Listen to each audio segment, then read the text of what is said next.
Meus amados irmãos, boa noite.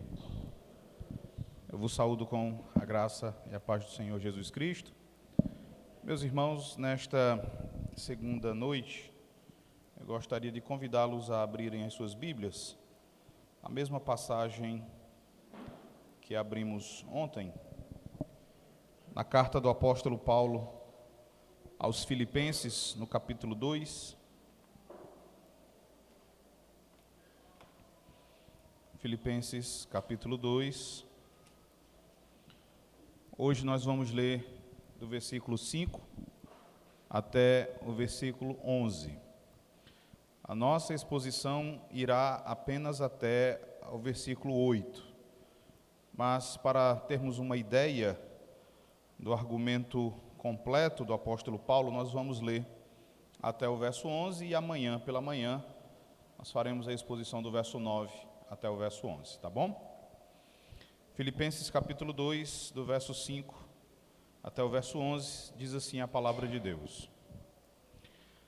Tende em vós o mesmo sentimento que houve também em Cristo Jesus, pois ele, subsistindo em forma de Deus, não julgou como usurpação o ser igual a Deus. Antes, a si mesmo se esvaziou, assumindo a forma de servo, tornando-se em semelhança de homens e reconhecido em figura humana. A si mesmo se humilhou, tornando-se obediente até a morte e morte de cruz. Pelo que também Deus o exaltou sobremaneira e lhe deu o nome que está acima de todo nome, para que ao nome de Jesus se dobre todo joelho nos céus, na terra e debaixo da terra, e toda língua confesse que Jesus Cristo é Senhor, para a glória de Deus Pai. Amém. Meus irmãos, ontem nós concentramos a nossa atenção na parte inicial do capítulo 2, do verso 1 até o versículo 4, e nós vimos a preocupação do apóstolo Paulo com os relacionamentos entre os crentes ali da igreja de Filipos. Nós observamos que, a despeito de todas as virtudes daquela igreja, Paulo temia que o individualismo e o egoísmo prejudicassem a vida em comunidade dos cristãos filipenses. E foi por essa razão que o apóstolo Paulo chamou a atenção daquelas pessoas, lembrando-lhes da sua responsabilidade de buscarem viver de modo digno do evangelho de Jesus Cristo. E Paulo vai dizer que essa vida digna do evangelho, dentre outras coisas, ela se expressa em os crentes renunciarem a si mesmos em prol do bem-estar uns dos outros. Eles deveriam lembrar de tudo aquilo que haviam recebido do Deus triuno, de como eles haviam sido agraciados com consolação em Cristo, com o amor de Deus o Pai e também com a comunhão do Espírito Santo. Todas essas coisas lhes proporcionavam o desfrute de entranhados afetos e misericórdias vindos diretamente de Deus. E por tudo isso eles deveriam buscar viver de forma abnegada. Cada pessoa ali naquela igreja com a mesma disposição de pensar na outra pessoa, estando todos ali unidos de alma, com as suas almas se ligando umas às outras em profunda harmonia. De acordo com Paulo, os cristãos filipenses deveriam pensar uns nos outros. Cada um deveria considerar os outros como superiores, como mais importantes. Nós vimos ontem, meus irmãos, que nós também lutamos com essa questão, pois muitas vezes nós também vivemos de modo ensimesmado. Em muitas ocasiões nós também agimos com egoísmo, somos individualistas, não nos abrimos para que os outros façam parte de nossas vidas e não nos dispomos a fazer parte da vida de ninguém. Por essa razão, meus irmãos, as palavras do apóstolo Paulo também foram dirigidas a nós. Os nossos tempos, eles também são caracterizados por egoísmo e por individualismo. Egoísmo e individualismo são os costumes do mundo, mas essas coisas, elas não devem ter lugar entre aqueles que vivem vidas dignas do Evangelho. E ontem eu afirmei também, meus irmãos, que quando o apóstolo Paulo diz que o combate ao individualismo e o cultivo do altruísmo completariam a sua alegria, nós devemos entender que certamente isso também alegra ao nosso Senhor. Também é do agrado dele hoje. Certamente isso o alegra, até porque foi exatamente dessa maneira que o seu Filho amado, o Senhor Jesus Cristo, viveu entre nós. E é aqui que nós chegamos ao verso 5.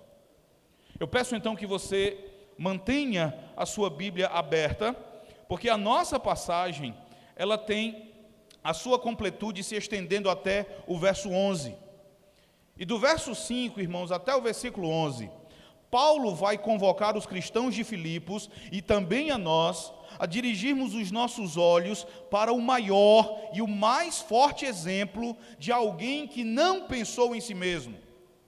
Ele nos convida a olharmos para o maior exemplo de uma pessoa que não foi egoísta, que em momento algum agiu imbuído de individualismo. Paulo convida os cristãos filipenses a olharem para o exemplo de humildade, o exemplo de abnegação do próprio Filho de Deus, o Senhor Jesus Cristo. Paulo deseja, meus irmãos, que os seus leitores entendam que só conseguirão perseverar na fé, só conseguirão resistir a pressões e perseguições se permanecerem unidos. E ele deseja que eles entendam também que unidade jamais poderá ser alcançada em um contexto onde há egoísmo. A unidade só pode ser obtida quando há humildade abnegada. A unidade só pode ser vivenciada verdadeiramente quando a humildade existe e leva as pessoas a esquecerem de si mesmas e a pensarem mais nas outras. E, meus irmãos, que melhor maneira de reforçar esse pensamento do que lembrar aos cristãos filipenses a atitude e a conduta daquele a quem eles estão unidos pela fé. É interessante que, se você lê as cartas de Paulo com atenção, você vai perceber que Paulo tem o costume de, sempre que ele deseja estimular os crentes a seguirem um determinado caminho, a praticarem determinadas virtudes, ele aponta para o exemplo do Senhor Jesus Cristo.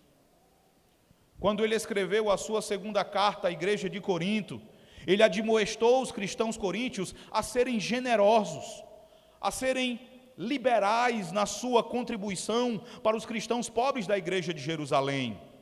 Abra lá a sua Bíblia em 2 Coríntios, no capítulo 8, verso 7 e verso 8. Veja como Paulo estimula os crentes daquela igreja a serem generosos. 2 Coríntios, capítulo 8, verso 7 e verso 8. Ele diz assim, observe. 2 Coríntios 8, verso 7 e verso 8. Como, porém, em tudo manifestais superabundância, tanto na fé e na palavra como no saber, e em todo cuidado e em nosso amor para convosco, assim também abundeis nesta graça. Não vos falo na forma de mandamento, mas para provar pela diligência de outros a sinceridade do vosso amor. Agora você olha para o verso 9 e você vai ver qual é o exemplo que Paulo coloca diante dos coríntios para estimulá-los à generosidade. Eles devem ser generosos, mas vejam qual é o exemplo que Paulo vai usar. Leia comigo o verso 9. Ele diz assim: pois conheceis a graça de nosso Senhor Jesus Cristo, que sendo rico, se fez pobre por amor de vós, para que pela sua pobreza vos tornasseis ricos. Paulo evoca o exemplo do Senhor Jesus Cristo. Da mesma forma que em Filipenses 2, ele vai usar o exemplo de Jesus Cristo para incentivar os membros da igreja de Filipos a perseguirem a unidade e a humildade nos seus relacionamentos interpessoais. Ele apela ao espírito de servidão que levou Jesus à morte. Uma morte, irmãos, que, aliás, transbordou em vida para os filipenses. Outra questão importante sobre o nosso texto, ainda a título de introdução, é a maneira como Paulo estrutura. Se você lembrar, ontem, quando nós observamos os versos de 1 a 4, nós vimos que Paulo fala primeiramente daquilo que nós chamamos de os indicativos do Evangelho, ou seja, aquilo que o Deus triuno fez por nós, aquilo que Deus fez em benefício do seu povo. Do verso 1 ao verso 4, só depois de falar daquilo que Deus fez, é que Paulo passa a falar dos imperativos do Evangelho, que são os nossos deveres, as nossas obrigações em resposta à graça que nos redimiu. Eu menciono isso porque se você ler com atenção o trecho que vai do verso 5 até o verso 11, você vai ver que aqui Paulo ele vai inverter a ordem. Primeiramente, ele vai apresentar o mandamento. Ele vai apresentar em primeiro lugar agora o imperativo. E o mandamento que ele apresenta é: tende em vós o mesmo sentimento que houve também em Cristo Jesus. Só depois, a partir do verso 6, é que Paulo passa a falar sobre os indicativos do Evangelho. Ele mostra como a mentalidade de amor altruísta de Cristo encontrou expressão na sua encarnação, na sua humilhação e na sua morte, levando a sua exaltação às alturas e a glórias incomparáveis. O último detalhe, irmãos, que eu quero destacar a respeito do nosso texto, é que já há algum tempo, alguns estudiosos olham para essa passagem e têm percebido nela o estilo altamente poético da língua grega. Um estudioso, por exemplo, ele compara essa passagem à linguagem crescente e irrespondível de uma cantata de Bach, que é mais bem compreendida sendo ouvida até o final e então ouvi-la mais uma vez. Os estudiosos acreditam que essa passagem que nós acabamos de ler, muito provavelmente, ela é um poema ou um hino antigo sobre Jesus Cristo, que já era conhecido da igreja primitiva, quando Paulo o anexou aqui à sua carta à igreja de Filipos. A primeira vez que essa tese foi afirmada foi em 1928, quando um teólogo chamado Ernst Lomeyer considerou que nesse texto nós temos uma bela demonstração da adoração poético-musical da igreja primitiva a Cristo, cantada no culto e incorporada por Paulo na sua carta. A razão para essa convicção, irmãos, é que existem aqui várias características poéticas no texto grego. Além disso, aqui no texto existem palavras que Paulo não usa em nenhum outro escrito. Então é interessante que muito provavelmente o texto que nós acabamos de ler seja um dos primeiros hinos cristológicos. E Paulo emprega esse hino para o ensino de doutrina à igreja de Filipos e também a nós. O que nós temos aqui nesse texto, meus irmãos, é como alguém já afirmou, o que nós temos aqui é um majestoso pico de uma montanha. Esse texto é um pináculo de verdade teológica, que penetra os céus e sonda o mistério da encarnação. Nesse hino utilizado pelo apóstolo Paulo, você tem as mais explícitas descrições da identidade do nosso Redentor, o Senhor Jesus Cristo. Aqui você também pode aprender mais a respeito do modelo que você deve seguir nos seus relacionamentos na igreja. Então olhe para o nosso texto. Veja então como o apóstolo Paulo exemplifica o modo de vida que todos nós devemos seguir. Leia comigo, primeiramente, o versículo 5, quando ele nos apresenta o mandamento, dizendo, todos juntos: tende em vós o mesmo sentimento que houve também em Cristo Jesus. Quando você ler esse verso 5, lembre que Paulo está escrevendo para uma igreja localizada em uma importante colônia romana.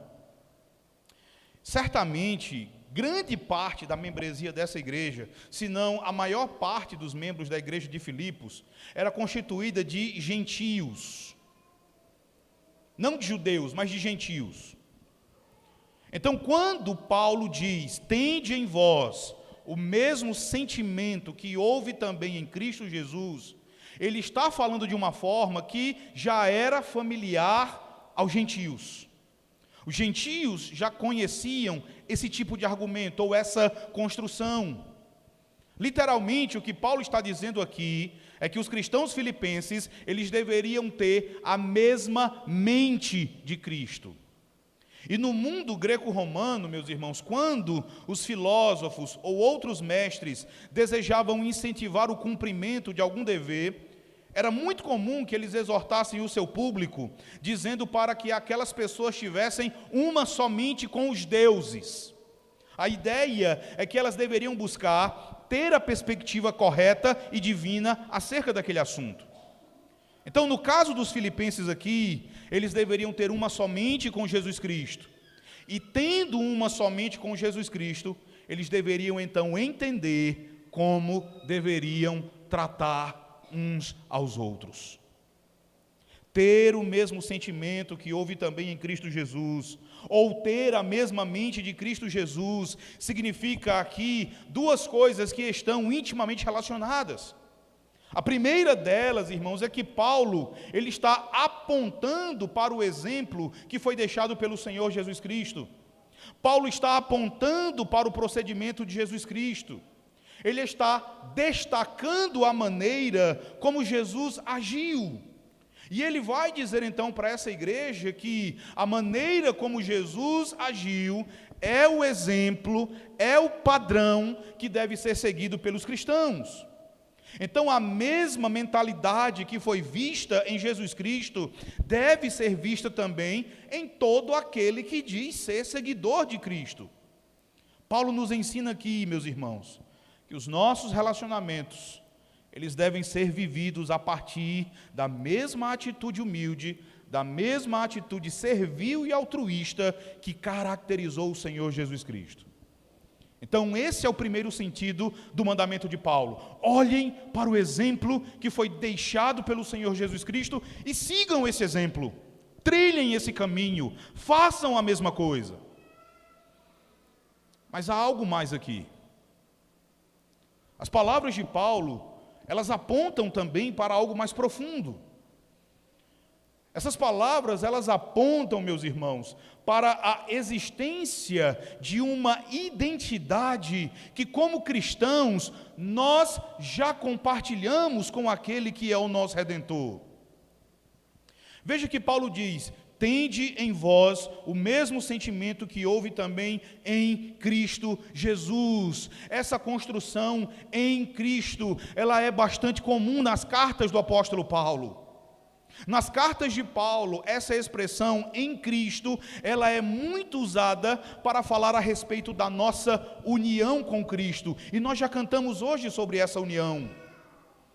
A ideia de Paulo é que é porque você está unido a Jesus Cristo que capacita você a ter a mente de Cristo. Você pode ter a mente de Cristo, você pode ter o mesmo sentimento que houve também em Cristo Jesus, porque você está unido a Ele. Essa união com Cristo capacita você a ter a mente de Cristo. Essa união, ela capacita você a ter o mesmo sentimento que houve também em Cristo Jesus. Dennis Johnson, comentando esse texto, ele vai dizer exatamente isso. Ele diz assim: quando Cristo Jesus deixou a bem-aventurança do céu, em troca das misérias da terra por sua causa, o propósito dele era não apenas resgatar você dos justos merecimentos do seu pecado, embora ele tenha feito isso. Não foi apenas dar a você um exemplo de humildade, embora ele tenha dado esse exemplo, mas o propósito dele foi também reconfigurar as inclinações do seu coração, foi remodelar os afetos do seu coração, de maneira que a mentalidade dele, ou seja, a alegria dele em servir aos outros de maneira humilde e abnegada, se tornasse também a sua mentalidade. Então ele veio não apenas para morrer e expiar os seus pecados, ele veio não apenas para deixar um exemplo para que você siga esse exemplo, mas ele veio também para mudar o seu interior, remodelar as suas afeições, para que você então viva como ele viveu. E é interessante, irmãos, que no século XVI, um reformador francês chamado Musculus, Wolfgang Musculus, ele já havia feito um comentário seguindo essa ideia. Ele disse: Assim, nós somos unidos numa parceria totalmente unificada e genuína com Cristo, de modo que, a menos que não sejamos regenerados, percebemos as coisas como Ele percebe. E assim, este é o significado. Se nós somos de Cristo, e se o Espírito de Cristo vive em nós, nós não devemos ter entre nós os pensamentos que caracterizam os filhos deste mundo. Mas se nós somos de Cristo e o Espírito dele vive em nós, nós devemos imitar e retratar a mente que foi revelada à nossa mente, a saber, a mente de Jesus Cristo. O que Paulo está dizendo a você aqui nessa noite é que você deve ter o mesmo sentimento de Cristo Jesus. E você não só deve, mas você pode ter esse sentimento. Porque Jesus, ao descer da glória celestial, ao realizar a sua obra, Ele também remodelou as suas afeições, Ele também transformou as suas percepções, Ele também transformou a maneira como você olha para o seu irmão. E o que foi que Ele fez, que tanto serve de exemplo para nós, como também é o que nos capacita a imitarmos o seu exemplo? Qual era então essa mentalidade de Cristo? Paulo fala agora.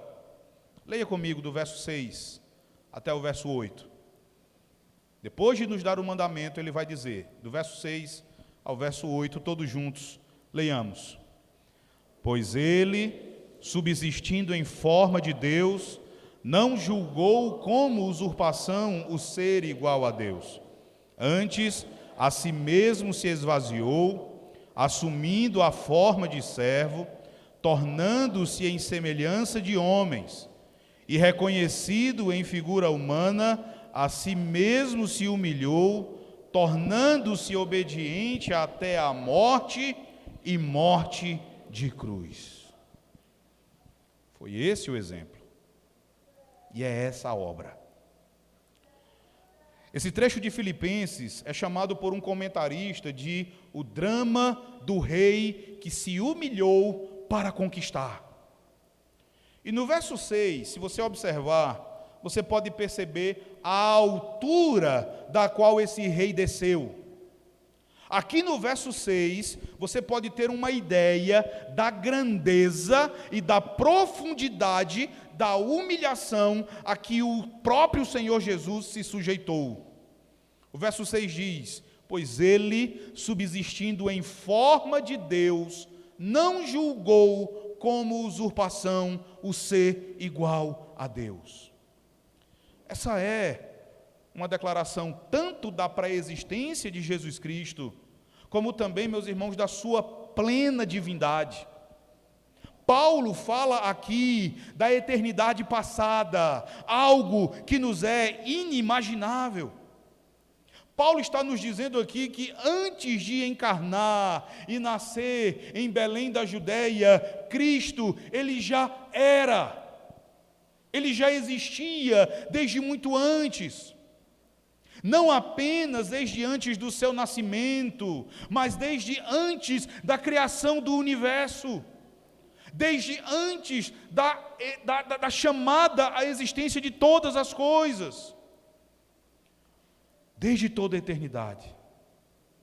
O verbo traduzido aqui como subsistindo descreve a continuação de um estado ou existência anterior.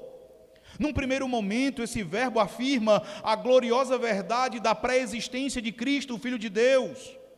Mas esse verbo também descreve a essência ou a natureza de uma pessoa, algo que é absolutamente inalterável, intransferível e imutável. Então, quando você lê o verso 6, você encontra não só uma declaração de que Jesus, ele era desde toda a eternidade, mas você também tem aqui uma declaração acerca da divindade de Jesus Cristo. Ele sempre existiu, ele é desde toda a eternidade, exatamente porque ele subsistiu na forma de Deus, ou seja, porque ele é Deus, meus irmãos. Essa expressão, forma de Deus, não fala apenas da aparência, mas ela faz referência ao cerne, à verdadeira essência de Jesus. Paulo não está falando aqui apenas da forma exterior. Ele não está dizendo apenas que exteriormente Jesus tinha a forma de Deus. Na realidade, o que Paulo está nos ensinando é que desde toda a eternidade, Jesus era plena e verdadeiramente Deus, Deus verdadeiro, de Deus verdadeiro, como confessa toda a cristandade no credo niceno. O pastor Steven Lawson vai dizer: desde a eternidade passada, Jesus era total e verdadeiramente divino. Desde antes do tempo, ele sempre teve todas as perfeições divinas que pertencem somente a Deus. Jesus existia na forma de Deus desde antes da fundação do mundo. As perfeições divinas que pertencem ao Pai são também a eterna possessão do Filho. Jesus Cristo, o Filho de Deus, é co-igual e co-eterno a Deus o Pai. Meus irmãos, esse Cristo glorioso, esse Cristo divino, diz o apóstolo Paulo, ele não julgou como usurpação o ser igual a Deus. Paulo está nos falando aqui da atitude daquele que é co-igual a Deus o Pai. Ele está nos dizendo que a atitude dele foi a de não julgar como usurpação o ser igual a Deus. Essa expressão, não julgou como usurpação, à primeira vista, ela não é de fácil compreensão, mas ela já nos dá um vislumbre da altura da qual o Filho de Deus desceu. Essa expressão significa que mesmo sendo Deus, Jesus não se apegou a isso. Mesmo sendo Deus, Jesus, ele não se agarrou à sua divindade como algo de que não pudesse abrir mão. A ideia, como nos explica um pastor chamado R. Kent Hughes, é que Jesus não sustentou a sua igualdade com Deus como algo para usar em seu próprio benefício. Lembrem que esta afirmação de Paulo está relacionada com o dever de os cristãos filipenses não pensarem cada um naquilo que era propriamente seu. Os filipenses não deveriam buscar cada um seu próprio interesse. Projetos, desejos, sonhos e necessidades particulares não eram coisas às quais cada um deveria se apegar. Pelo contrário, cada filipense, cada cristão de Filipos deveria estar disposto a abrir mão dos seus próprios interesses.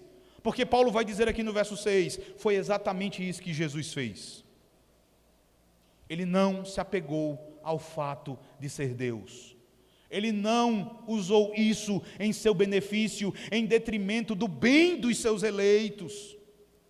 A igualdade de Jesus com Deus o Pai não foi vista por ele como algo para ele se agarrar. Pelo contrário, ele viu isso como algo que o qualificava para a sua humilde descida para salvar o seu povo.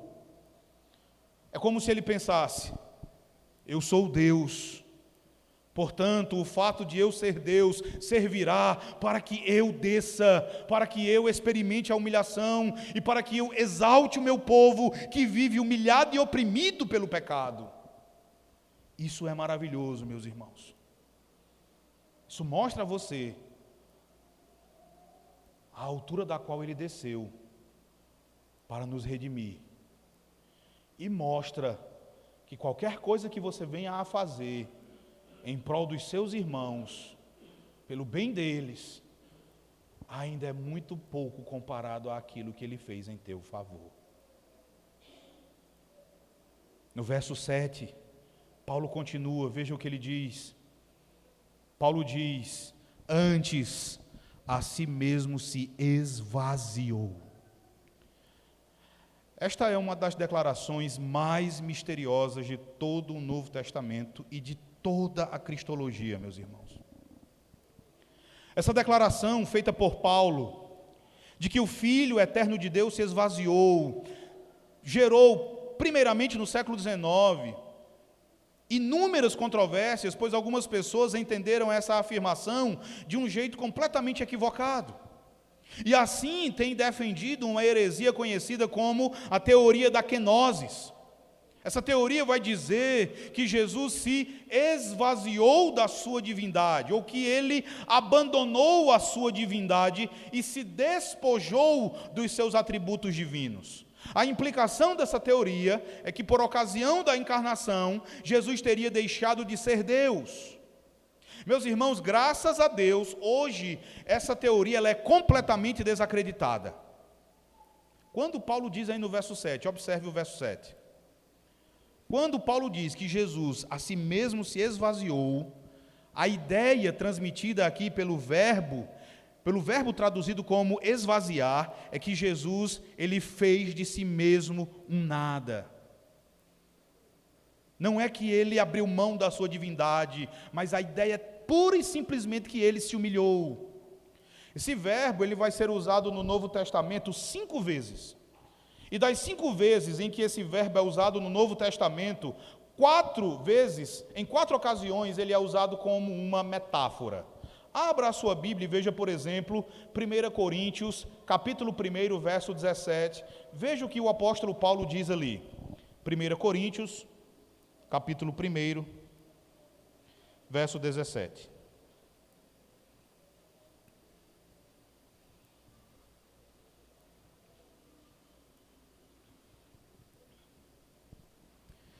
Primeira Coríntios 1, verso 17, vamos ler todos juntos? Paulo diz assim: porque não me enviou Cristo para batizar, mas para pregar o Evangelho, não com sabedoria de palavra, para que se não anule a cruz de Cristo. O verbo anular, nesse verso, é o mesmo verbo que em Filipenses 2, verso 7, aparece ali traduzido como esvaziar-se. Aqui em 1 Coríntios, capítulo 1, verso 17, irmãos, Paulo não está dizendo que a cruz de Cristo pode ser anulada literalmente. Anular a cruz de Cristo aqui significa simplesmente não apresentá-la às pessoas, ou escondê-la das pessoas por meio da ostentação de sabedoria humana. Então Paulo usa esse verbo num sentido puramente metafórico. Assim também em Filipenses capítulo 2, verso 7. Em Filipenses 2, verso 7, quando Paulo diz que Cristo a si mesmo se esvaziou, ele está simplesmente dizendo que Jesus, voluntariamente, ele se sujeitou a uma enorme e profunda humilhação. O Dr. Heber Campos, ele vai dizer que Paulo está dizendo que Jesus se colocou numa posição de alguém que durante algum tempo ficou sem a devida honra neste mundo. Durante algum tempo ele foi tratado entre os homens como alguém que não era visto no fulgor da glória divina. O Dr. Heber Campos nos diz ainda que ao se esvaziar, o Filho de Deus, ele não abriu mão da sua igualdade com o Pai, mas ele se contentou em se apresentar neste mundo sem fazer uso constante dos seus atributos divinos, para que ele pudesse então experimentar a humilhação. Porque se ele aparecesse com toda a força dos atributos divinos, ninguém conseguiria colocar a mão nele, e nem ele seria tratado como foi. Era preciso que ele se humilhasse, pois do contrário ele não morreria. Esse esvaziamento, meus irmãos, nos fala de como Jesus se dispôs a ser humilhado para o nosso benefício. E como foi que ele fez isso? Olhe para o verso 7 novamente. Paulo diz como ele se esvaziou. Ele se esvaziou assumindo a forma de servo, tornando-se em semelhança de homens. Esse esvaziamento se deu quando ele assumiu a forma de servo. E aqui há um jogo de palavras bem interessante. Paulo está dizendo que aquele que sempre subsistiu em forma de Deus, ele agora assume outra forma. Ele assume agora a forma de um escravo, de um servo. Isso não quer dizer que a essência divina do Filho se transformou na essência de um escravo. Significa que ele manifestou a forma de Deus na forma de um escravo. Ele adotou a aparência e a essência de um servo. Irmãos, esta afirmação de Paulo, ela foi demonstrada de modo dramático, quando na última ceia, Jesus tirou a sua veste, ele se ajoelhou diante dos seus discípulos e ele lavou os seus pés. Tente você imaginar isso. Tente você imaginar aquele que é Deus verdadeiro de Deus verdadeiro. Ele assume a forma e a essência de um escravo. E em vez de ser servido pelos homens, Ele é quem os serve. Meus irmãos, Ele não teve apenas a aparência de um servo, mas Ele se portou como um servo, servo de Deus e também servo dos homens. Jesus, o Filho de Deus, Ele se esvaziou quando se tornou em semelhança de homens. Essa expressão ela já nos fala da plena humanidade assumida pelo Filho de Deus. Paulo está dizendo que Jesus se esvaziou ao assumir para si a natureza humana e assim tornar-se como eu e você. Ele se esvaziou da sua glória divina ao participar plenamente da nossa humanidade. Quando ele experimentou a nossa humanidade, irmãos, isto aqui é humilhação. Existe uma distância qualitativa infinita entre Deus e os seres humanos. Há uma infinita superioridade e supremacia de Deus em relação aos homens. Aquele que é Deus desde toda a eternidade, Ele então condescende conosco, Ele rebaixa a si mesmo, Ele assume a nossa natureza humana. Em vez de pensar em si mesmo, em vez de pensar na sua própria glória, em vez de pensar nos seus próprios interesses, o Filho de Deus nos amou e Ele se identificou conosco, encarnando, assumindo a nossa natureza humana, participando das nossas dores e dos nossos sofrimentos. Que maior demonstração de humildade, que maior demonstração de altruísmo nós podemos exigir? Não há demonstração maior. E quando você olha para o final do verso 7, para o verso 8, você vê Paulo descrevendo o clímax da humilhação a que o nosso Redentor voluntariamente se sujeitou. Veja que Paulo diz que ele, reconhecido em figura humana, a si mesmo se humilhou, tornando-se obediente até a morte e morte de cruz. Entenda, em si mesma, a encarnação foi uma humilhação. Deixar a glória celestial e encarnar no ventre de uma virgem, nascer sob a lei, isso em si já é uma humilhação. Mas aqui Paulo vai dizer que essa humilhação, ela foi ainda mais profunda. Ela se tornou ainda maior. Paulo vai dizer que com a encarnação, o Filho de Deus, mesmo sendo legislador, ele vai se colocar debaixo da lei. Ele vai ser obediente à própria lei que ele criou. Paulo conecta a obediência de Jesus à sua morte. Ele se colocou debaixo da lei, ele obedeceu à lei de modo positivo, ele cumpriu cada um dos mandamentos da lei. Mas aqui a ênfase do apóstolo Paulo é na obediência que conduz à morte. Paulo está fazendo uma referência, meus irmãos, àquilo que na teologia nós chamamos de a obediência passiva de Jesus Cristo. Quando o homem pecou, a lei foi quebrada. E por essa razão o homem se tornou passível de receber sobre si a justa punição da lei. Porque a lei precisava ser vindicada. O castigo precisava ser aplicado sobre o pecador para que a lei fosse então satisfeita. Jesus assume a nossa natureza humana e ele se sujeita à humilhação de receber sobre si o castigo, a punição que era nossa. Jesus se dispôs a obedecer à lei, se entregando para morrer pelos pecados do seu povo, meus irmãos. E Paulo destaca que não foi uma morte qualquer, foi a mais humilhante das mortes, foi a mais escandalosa das mortes. É por isso que Paulo faz o destaque no verso 8, veja, ele diz, a si mesmo se humilhou, tornando-se obediente até a morte, e morte de cruz, não qualquer morte. O tipo de morte sofrida por Jesus enfatiza a profundidade da sua humilhação. Hoje em dia nós usamos roupas, nós usamos pingentes com uma cruz. Hoje em dia isto é algo absolutamente normal. Mas nos dias do Novo Testamento, irmãos, a cruz era uma obscenidade. Nos dias do Novo Testamento, a cruz era algo para ser evitado a todo custo.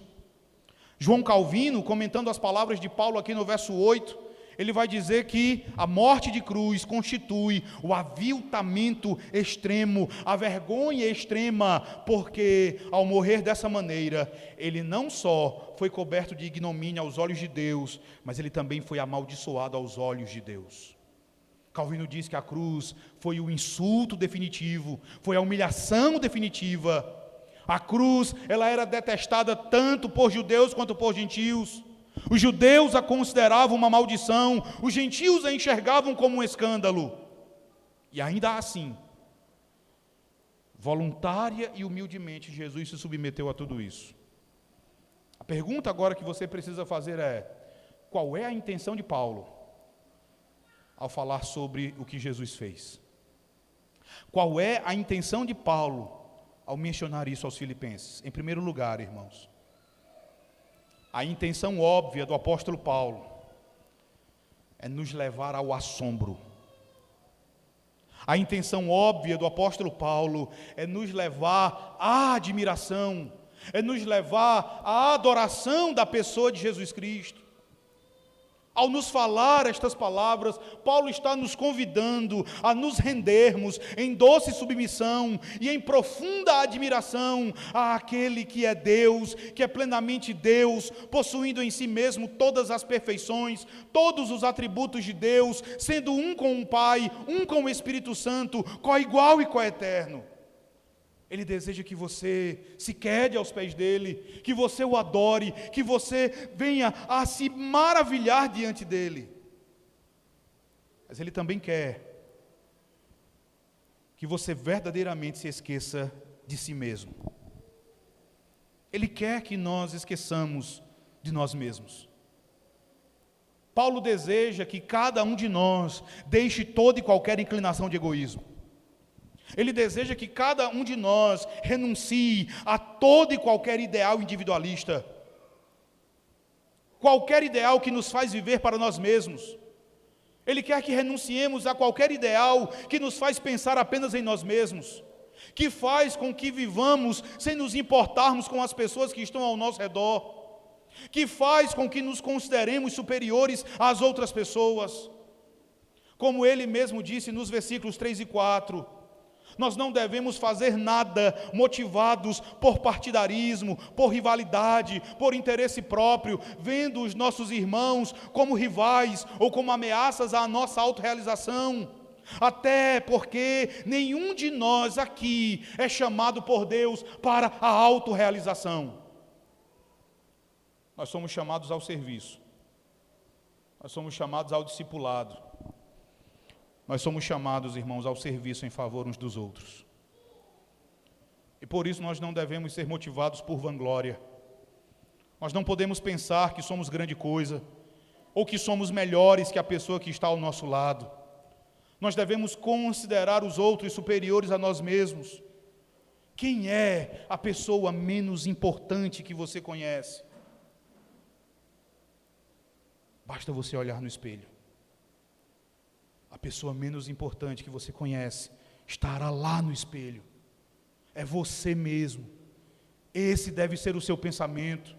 Você é chamado pelo Senhor para considerar os seus irmãos como maiores, como melhores, como superiores a você. Você é chamado para buscar o interesse deles, não o teu. De repente você pode perguntar: eu fazer isso, com tudo o que sou, com o meu sobrenome, com a minha cultura, com a minha formação, com o meu dinheiro e com o meu poder. A palavra de Deus pergunta de volta a você: quem é você? Quem é você comparado àquele que, subsistindo em forma de Deus, sendo coigual ao Deus Pai, não se apegou ao fato de ser Deus, mas alegre e voluntariamente se sujeitou à mais profunda humilhação, e tudo porque não buscou o seu próprio interesse, mas colocou a glória de seu Pai e o teu bem-estar em primeiro lugar. Quem é você comparado a Jesus Cristo? Quem somos nós comparados a Ele?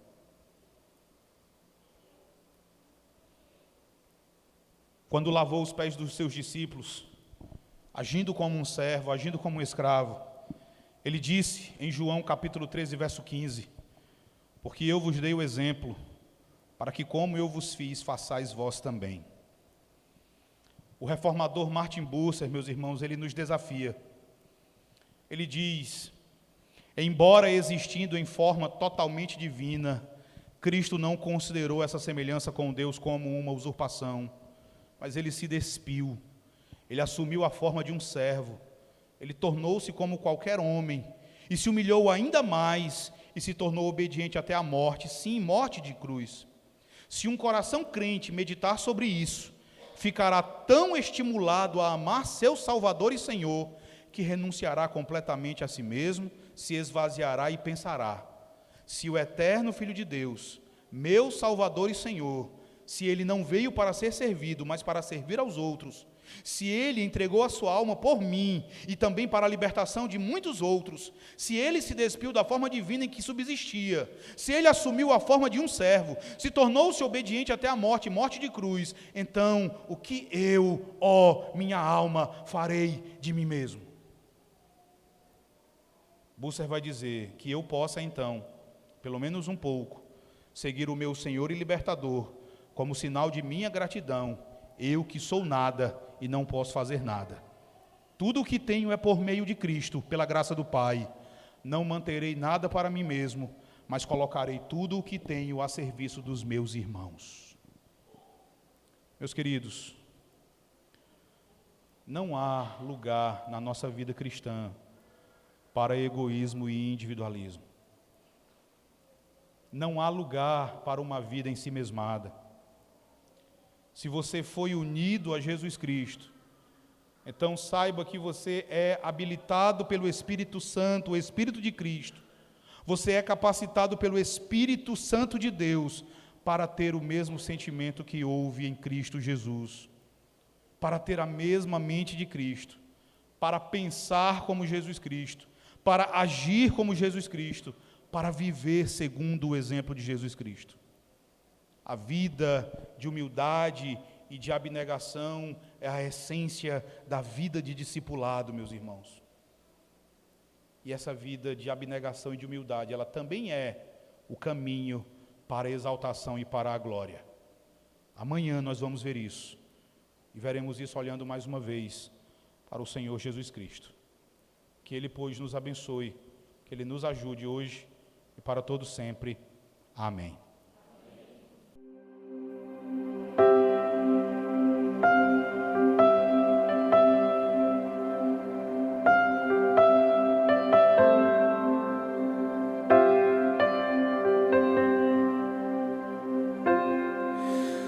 Tu és bem-vindo aqui.